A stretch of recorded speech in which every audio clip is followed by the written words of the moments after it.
Welcome to The Explainer. Today, we're cracking open the playbook used by history's greatest empire builders.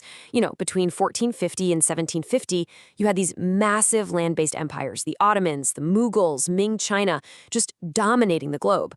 But how did they actually run these enormous places? Well, let's find out. Right, so let's start with the big problem, the central dilemma that every single conqueror faced right after the battles were won and all the victory parades were over. I'm serious, just think about it for a second. You've won. The territory is all yours.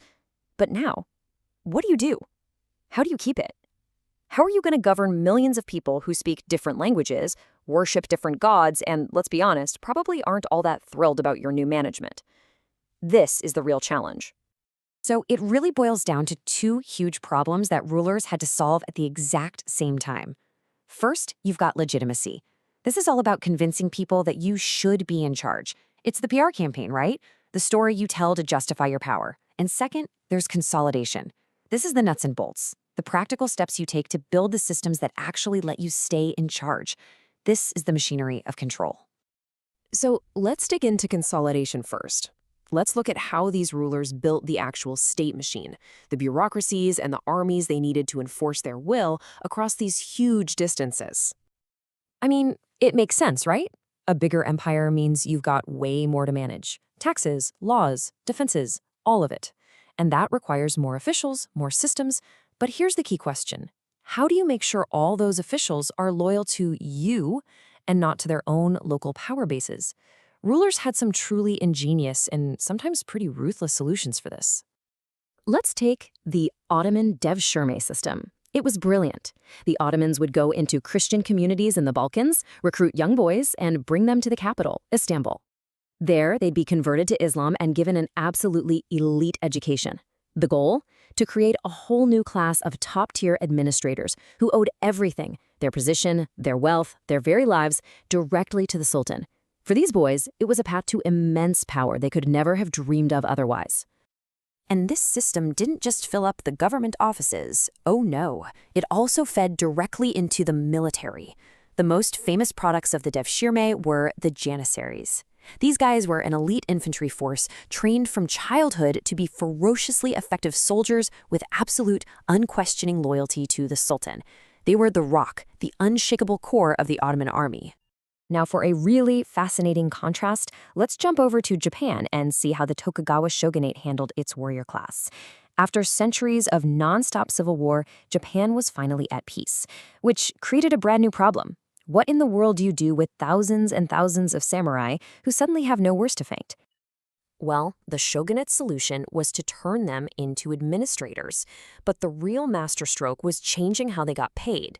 See, instead of controlling their own land and having that local power base, samurai were now paid fixed stipends in rice by their lords. It sounds like a small change, but this simple economic shift made them completely dependent, totally weakening their old autonomy and neutralizing them as a potential threat. Genius. Okay, so you've built your state machine, you've got consolidation handled. Now for legitimacy.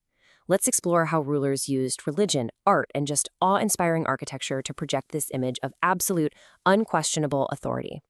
The Mexica, or the Aztecs, used massive public sacrifices as a core part of their statecraft. The official reason was to give the gods the human blood they needed to keep the sun rising and the cosmos running. But these huge, terrifying rituals also sent a crystal-clear political message to everyone watching. We hold the power of life and death. Don't mess with us. Over in Europe, rulers used a less bloody but an equally powerful concept, the divine right of kings. This idea positioned the monarch as God's chosen representative on earth. What that meant was, if you challenged the king, you weren't just committing treason against the state, you were committing a sin against God's will. That's an incredibly powerful tool for keeping people in line. And in West Africa, rulers at the Songhai Empire, like the great Askia Muhammad, used Islam as a powerful unifying force. By promoting Islam, funding schools and mosques in famous centers like Timbuktu, and connecting their empire to the wider Muslim world, they seriously boosted their own legitimacy and brought a sense of shared identity to a really diverse empire. Art was also a huge tool in the playbook.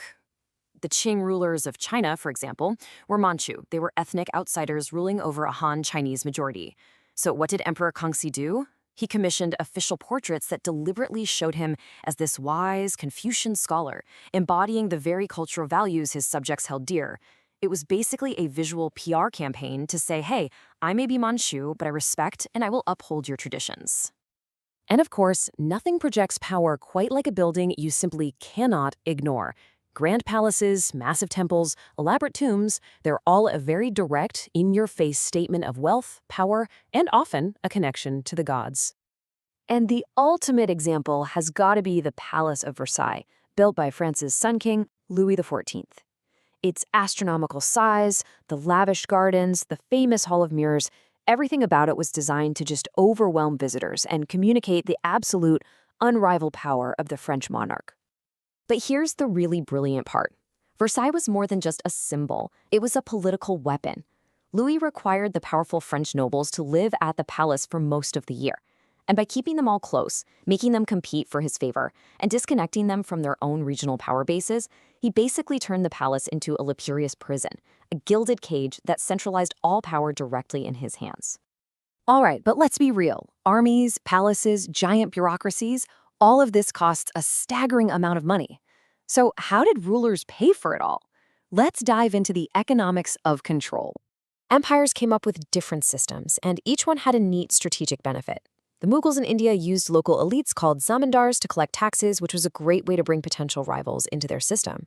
The Ottomans used tax farming, basically auctioning off the right to collect taxes, which guaranteed them cash up front. And the Mesagot demanded tribute, goods and people from conquered territories, which served as a constant, brutal reminder of who was in charge.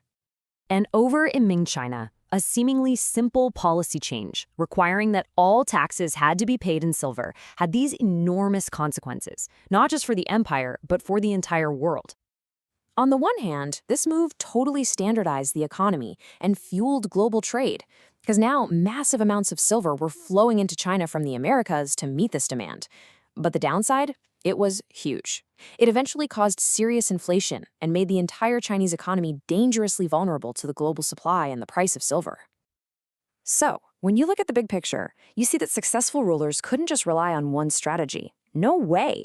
They needed a whole toolkit of methods, blending force, finance, and persuasion, to build and, more importantly, to maintain their power. So here it is, the complete playbook. A smart ruler had to build a loyal state machine using clever systems like devshirme or by controlling existing elites like the samurai. Then they had to craft this powerful image of divine right and authority using religion, art, and architecture. And finally, they had to fund the whole shebang by developing effective systems to control the flow of money. And all this leaves us with a final thought. The tools have definitely changed. You don't see many leaders claiming divine right anymore. But those fundamental challenges of legitimacy and consolidation, they remain exactly the same. So how are they being met in the 21st century? What are the modern equivalents of Versailles or the devshirme system? It's something to think about.